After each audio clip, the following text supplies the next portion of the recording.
A todos.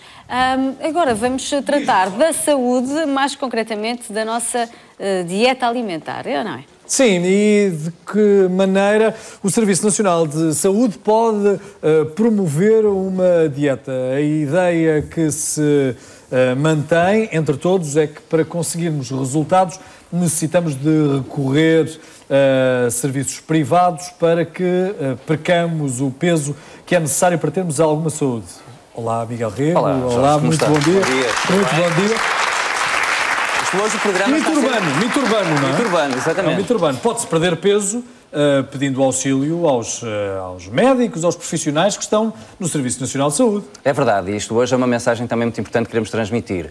O nosso Sistema Nacional de Saúde tem a possibilidade de ajudar as pessoas.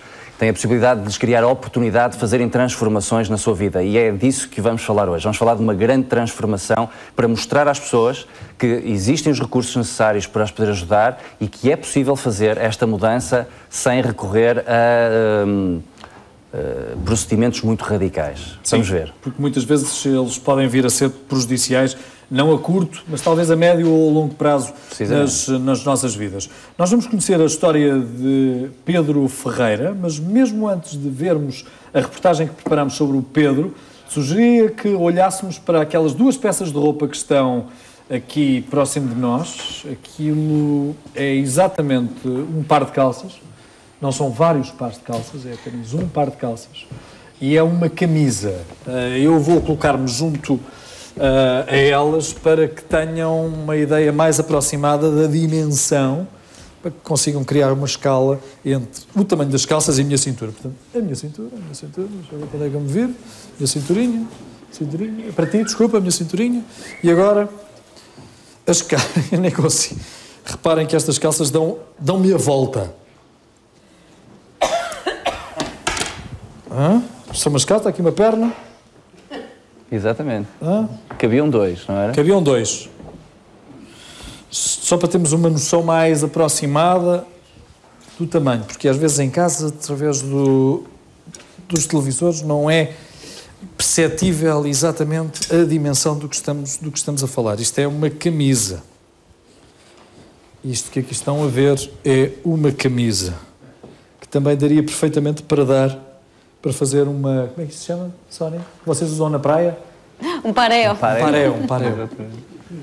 Dava quase para fazer um paréu. A menina Alice tem que trazer uma ideia de um paréu feito com... um paréu. A menina Alice também qualquer dia fará um paréu com esta camisa. Isto já pertenceu ao Pedro. Vamos ver a reportagem. A reportagem feita com ele.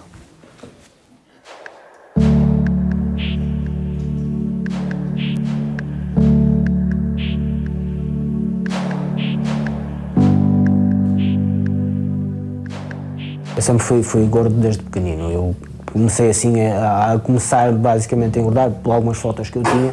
Por volta dos 5, 6 anos é que comecei a aumentar de peso. Crianças há sempre aquela que mais velha, mais coisa, qualquer coisa, e tem sempre por hábito dizer olha, ali vai o gordo ou coisa do género.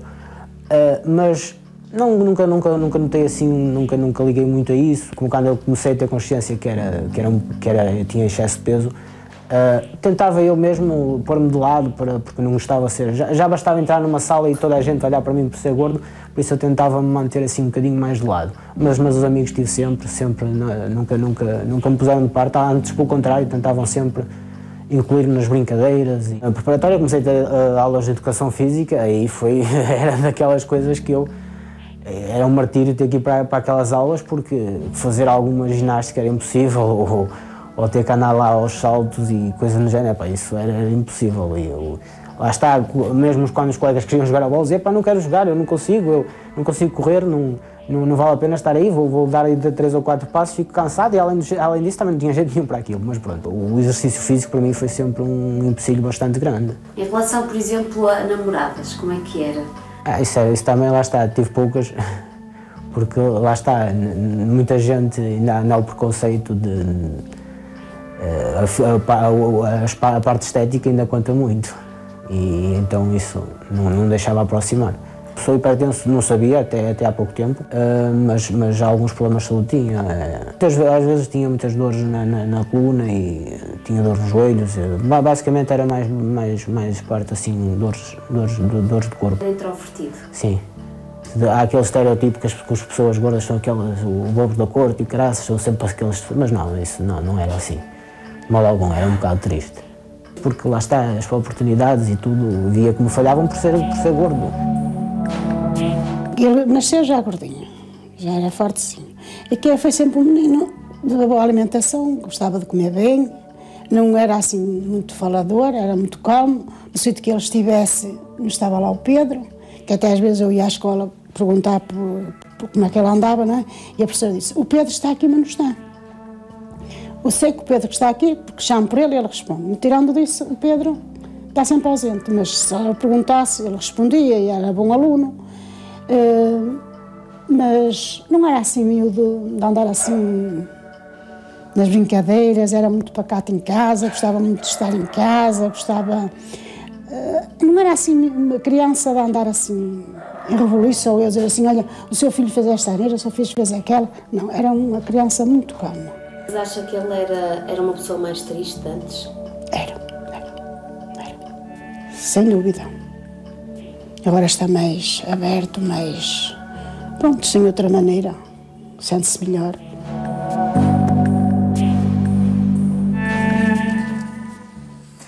Ora, Pedro Ferreira apareceu no consultório do Centro de Saúde de Rio Tinto ao Dr. Miguel Rego e nessa altura pesava? 146 quilos. Era o peso que o Pedro tinha em maio de 2009. E então, o que é que ele se propôs? Foi perder peso, mas vamos por etapas, vamos tentar ganhar aqui, ou perder no caso, alguns quilos? Não, o Pedro chegou referenciado pela sua médica de família porque tinha uma situação de hipertensão arterial. Sim. O Pedro já tinha... com algumas preocupações, porque o pai e a mãe também tinham... Exatamente, e esse foi o grande clique do Pedro. O Pedro sentiu nessa altura, quando testemunhou o problema de saúde do pai, que teve um AVC, que a sua saúde também estava em risco e tomou uma decisão. E nessa decisão falou com a sua médica de família que a referenciou para a consulta de nutrição. No nosso centro de saúde e na generalidade deles funcionamos dessa forma. Apoiamos sempre as unidades de saúde familiar que nos referenciam os pacientes. E quando chegou, o Pedro foi uma pessoa extremamente resoluta. Estava decidido a querer mudar e começamos nessa altura a trabalhar para que ele começasse a perder peso. Mas sempre com uma perspectiva. Nós quisemos fazer pequenas mudanças. E o Pedro, lembro-me da primeira vez que nós conversamos, no final da nossa primeira consulta, nós não fizemos nenhuma dieta. Aliás, eu não acredito em dietas, eu acredito que nós temos que mudar de vida, e o Pedro só teve que mudar duas coisas. Ele fez duas alterações significativas, que foi reduzir, no início, o consumo de produtos mais açucarados, nomeadamente, por exemplo, ele não deixou de beber Coca-Cola, mas passou a beber uma variedade sem açúcar, e passou a reduzir, por exemplo, o consumo de produtos de pastelaria, que era uma coisa que acontecia frequentemente no pequeno almoço. Deixou de comer bolos. Exatamente. E começou a fazer mais refeições. Foram os nossos 3 grandes objetivos iniciais. Sim. E, progressivamente, o Pedro foi mostrando uma grande capacidade, uma grande determinação que o fez ir perdendo peso ao longo deste período. Redução do consumo de refrigerantes, alteração não do hábito de consumo de um deles, mas numa outra versão com menos açúcar. Exatamente. Eu não queria que o Pedro fizesse grandes restrições. Sim. O pior que pode acontecer muitas vezes nestes casos é quando nós pretendemos mudar as coisas todas de uma só vez. Radicalmente. Mas também depende da personalidade de cada um. Evitar bolos e a terceira hipótese era fazer mais refeições. O Pedro concentrava muito daquilo que era a sua alimentação em 2 refeições fundamentais, o almoço e o jantar. Bom, este é o Pedro que conhecemos, passados quase 2 anos, não é? Exatamente. Este foi o Pedro que entrou no meu consultório há 2 anos. O Pedro hoje em dia está desta forma que estamos diferente. Pedro! Olá! Olá, Pedro. Pois é. Olá, Pedro. Oh, meu caro, faça favor. Pode sentar-se. Meu caro... Nem dá para acreditar. Olhando para uma imagem, olhando para si agora, custa a crer que tenha conseguido, pode dizer-se em um curto espaço de tempo, perder tanto peso. Após esta primeira consulta, que acabámos agora de ouvir o relato, Pedro, adotou imediatamente as regras que lhe foram estabelecidas? Sim, ou ainda houve algumas quebras? Bom dia. Bom dia. Eu quando fui ao nutricionista, aqui ao seu doutor... Pode-se chegar, inclusivamente, mais ao doutor, se faz favor. Eu então fui lá com o objetivo de perder peso. E então, a partir daí, uma vez que queria perder peso, tomei logo as medidas que foram sugeridas. Comecei logo a Foi apenas por causa do acontecimento familiar que sim, foi basicamente por causa disso. Optou por mudar. Exatamente. Bom, destas 3 primeiras regras, qual foi aquela que lhe causou mais transtorno? Basicamente nenhuma, porque lá está, eu mentalizei que queria fazer aquilo. Eu automaticamente comecei a fazer e nada assim me trouxe... E as tentações? Os cheiros? Pois, isso lá está, é uma questão de conseguir controlar. Eu consigo controlar, por exemplo, olhar para uma mesa de pastéis e dizer não quero, não posso, não como. Aliás, é uma coisa importante, Jorge, ele disse primeiro não quero e depois disse não posso, porque isto é um aspecto fundamental. Nós podemos fazer o que quisermos, eu digo isto sempre aos meus pacientes, vocês podem fazer o que quiserem, porque, primeiro, eu não sou polícia nem sou juiz. Não vou atrás de vocês saber se comem ou se não comem. O nosso trabalho é de progressiva autonomização. E o Pedro mostrou sempre que primeiro não queria. Ele sabia para onde é que queria seguir. E tem sido um privilégio imenso, nestes 32 meses em que temos sido estabelecidos nesta relação de trabalho, que o Pedro tem demonstrado sempre essa determinação. Ele sabe que pode e, eventualmente, foi fazendo sempre, de vez em quando, um controle muito flexível. Sim. Foi experimentando outro tipo de alimentos, mas sempre com uma perspectiva. Ele sabia o que queria fazer e tentou perseguir sempre, com muita calma, com muita serenidade, este grande objetivo, que era mudar de vida. 146 quilos no dia em que entrou no consultório. Exatamente. Atualmente, quanto é que pesa? 77, 76. São 70 quilos de diferença. 70 quilos de diferença. Jorge, nós temos um e slide. o guarda-roupa também completamente diferente. Claro, exatamente. Foi necessário. Nós temos um slide onde nós podemos ver a progressão da Talvez víssemos aqui o slide para continuarmos aqui a conversa. Do Pedro. Espreitando o cenário enquanto ele não aparece. Pedro, passou a ter mais refeições ao longo do dia? Sim, eu fazia, lá está. Fazia quantas refeições? Antes da consulta? Antes da consulta normalmente fazia 2, era o almoço e o jantar. Sim. Agora, que era almoço? Não era raro tomar, quanto muito bebia um café, que volta e meia. Agora não, agora tomo pequeno almoço, ou como, à meia da manhã como qualquer coisa. 2. Almoço, depois 3. Almoço, o lanche 4. E o jantar. 5. E nada antes de se deitar? Não, depois já não como mais Já nada. não precisa. Cá está o gráfico. E este gráfico mostra-nos uma coisa muito interessante, que é, se repararem bem, e esta é uma das condições importantes para quem tenta perder peso, é aquele primeiro ano em que, aqueles primeiros 6 meses, 12 meses, é uma fase muito importante. Quando nós conseguimos claramente introduzir uma alteração e fazer com que o peso vá diminuindo, nós vemos que é uma curva que acelera e que vai diminuindo progressivamente, não é? E depois começa a estabilizar. A partir daí há uma estabilização, o que é normal em todos os indivíduos. Aquilo que foi sempre o nosso grande objetivo foi que o Pedro conseguisse introduzir mudanças no seu estilo de vida, e nesta questão a atividade física foi muito importante para que ele conseguisse depois, e vocês reparam que nos últimos meses o Pedro manteve sempre um peso muito estável e conseguiu manter-se neste momento nos 76. A diferença é abismal. São cerca de 49% de perda de peso, ou seja, ele perdeu 49% do peso inicial. O Pedro hoje é literalmente metade daquilo que era. E queria também destacar aqui uma coisa. Normalmente nestas perdas de peso existem alterações muito grandes no funcionamento do nosso organismo. Por isso é que é importante fazê-las de forma gradual.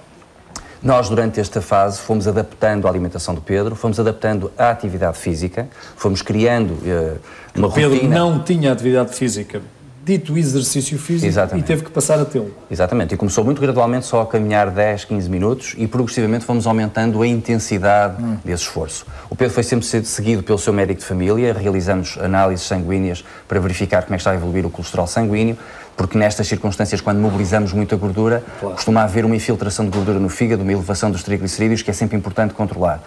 E, felizmente, o Pedro nunca exibiu nenhum tipo de complicação, nomeadamente uma que é muito frequente e que muitas pessoas sentem, que é a formação de pedras na vesícula, que é uma das consequências muito frequentes nesta fase. E reparem, temos aqui um slide que sintetiza o antes e o depois. Não é? Ou seja, como veem, o Pedro não fez nenhum tipo de dieta milagrosa, não fez nenhum tipo de tratamento radical. O Pedro fez, sinceramente, estas mudanças. O Pedro passou a comer mais vezes, passou a beber mais água, reduziu o consumo de refrigerantes, passou a comer mais sopa, começou a introduzir mais fruta no seu dia-a-dia. Vou pôr areia na engrenagem. E ajustou as porções. Vou pôr aqui alguma areia na engrenagem. Ora bem, sempre ouvi dizer que deveríamos comer peixe. Peixe era muito saudável e deveria ser substituído pela carne. Bom, mas não estou a ver ali nenhuma referência ao peixe no depois. Pois, o que aconteceu foi que o Pedro tinha um consumo de 2 ou 3 vezes o tamanho da minha mão em cada refeição. Quer fosse de peixe, quer fosse de peixe ou de carne. E agora, neste momento, tenho uma porção que é muito mais próxima da palma da mão e consegue sentir-se saciado. Mas isto, embora nesta altura seja mais fácil dizer que ele consegue sentir-se saciado, foi progressivamente adaptando-se a esta quantidade. Não é? Acho que as rações foram diminuindo gradualmente. Exatamente. E há aqui uma coisa curiosa, o Pedro comia 2 vezes por dia e podia perfeitamente dizer, olha, doutor, eu estou assim, mas não é do que eu como, que eu até nem como muito.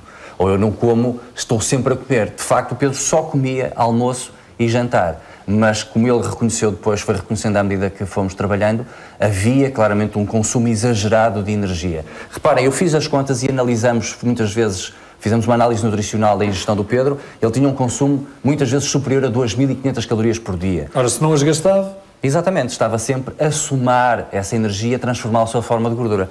E o Pedro começou a ter um plano alimentar muito mais próximo das 1.500 calorias dia. Nós depois, progressivamente, fomos conversando, nem sempre presencialmente, tivemos a possibilidade de conversar via telefone, conversamos via e-mail. O Pedro é uma pessoa extremamente organizada. E não cobrava consulta por isso, pois não? Não, ainda não se cobrava taxa moderadora nessa altura. Agora já se cobra. Conversa ao telefone. Mas tivemos sempre essa proximidade e fomos sempre trabalhando estes pormenores. Fomos faseando estas alterações e o Pedro foi conquistando um passo de cada vez. E esta é a mensagem que nós queremos deixar lá para casa. É possível perder peso. É possível fazer estas alterações e estas alterações não têm obrigatoriamente que resultar de processos agressivos para o indivíduo. Desde que ele tenha... Primeira chave, se me permite. Querer emagrecer, efetivamente. Exatamente. Sentir essa necessidade. Tal como disse, não é polícia nem jurista para acompanhar. E é preciso haver alguém que nos ajude a manter-nos confiantes, manter-nos centrados no nosso objetivo. E aí, foi a família que ajudou? Sim, foram os meus pais, principalmente. Porque eles também não deveriam gostar daquilo que estavam a ver, não é? Claro, até porque era complicado até comprar roupa e tudo, tínhamos que andar... Só de encomenda? Depois há lá uma casa no Porto, há aqui uma casa no Porto que está especializada em tamanhos grandes, e então era aí que eu arranjava roupa, só aí. Só aí, não é? Só aí. O exercício, foi alterando o exercício físico que foi fazendo, à medida que ia perdendo peso e aumentando? E aumentando o exercício, a intensidade. Sim. Agora, que exercício físico faz? Agora, normalmente, todos os dias faço 2 caminhadas de meia hora em passo acelerado. Uma vez por semana vou dar uma corrida de um quarto de hora. Agora vou começar a intensificar o tempo de corrida. Além disso, faço durante 2 vezes por semana, faço músculos, bíceps, tríceps, exercícios de força. Não é preciso fazer dieta, é preciso mudar de vida. Foi isso que aconteceu consigo? Foi, exatamente. Tomei novos hábitos alimentares, comecei a ver o que é que... O que é que passou a comer que não comia? Conte-nos. Vegetais, basicamente, eu antes não era raro comer vegetais, agora como mais vegetais, e tenho mais cuidado em evitar fritos, começar a comer mais cozidos, grelhados. Assim, e houve uma coisa que aconteceu também. A família do Pedro também perdeu peso. Ou seja, a mãe perdeu peso, à nova dieta alimentar. E houve essa solidariedade que é muito importante, porque houve alteração dos métodos culinários em casa e toda a gente acabou por beneficiar desta mudança. O Pedro inspirou toda a gente, inspirou as pessoas lá em casa e posso dizer que me inspirou a mim também, porque tem sido um privilégio poder acompanhar a perda de peso do Pedro. Porque nem todos os doentes têm... esta resiliência, que é uma palavra que agora se usa. Essa é uma das nossas grandes dificuldades, é conseguir manter as pessoas motivadas, confiantes e serem capazes de perceber que nem sempre o processo é assim tão linear.